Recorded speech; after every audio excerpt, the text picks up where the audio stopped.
Dragon Designed, The Covert Dragons, Book 6. Written by Viola Grace. Narrated by Erika Calvert. Chapter 1. Moving between locations in the djinn fashion was a bit of work, but it let Eltrinia learn from Trin a number of things that she would never have considered on her own. Light combat was one of those things. Orisha was a determined instructor and watched them both side by side while they beat the living hell out of each other. It had definitely been a bonding moment with the woman she considered to be her sister. Eltrinia stepped into her bathroom and stared at her bruised face in the mirror. She let lightning crackle through her skin, and the bits of blood and bruising disappeared.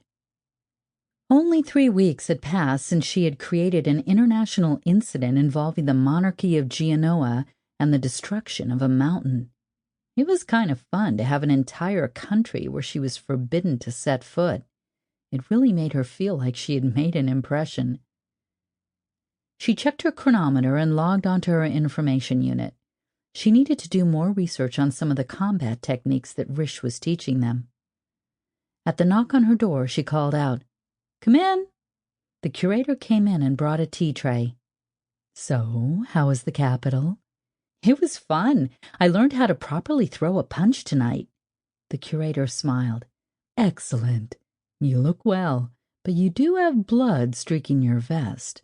"Oh, Trin got a good shot at my nose. It was like it exploded."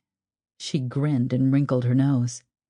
"So, you have reached the teen portion of your development. Excellent." The curator was using that word frequently.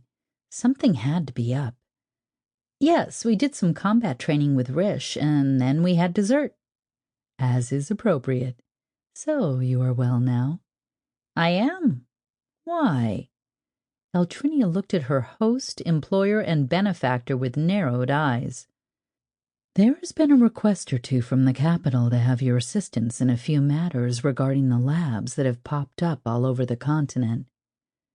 Eltrinia reached for the pot and poured tea for two. She picked up her cup and sipped. "I think I can manage that. Would it affect my shifts in the museum?" "We can work around it. So, you are interested?" "I am. As interesting as I turned out, there is a lot of potential for abuse in the genetic manipulation of dragons." The curator snorted. "You can say that again. Interesting is not the word I would use, however." Eltrinia sipped at her tea. "So, when do they need me?" Sample complete. Ready to continue?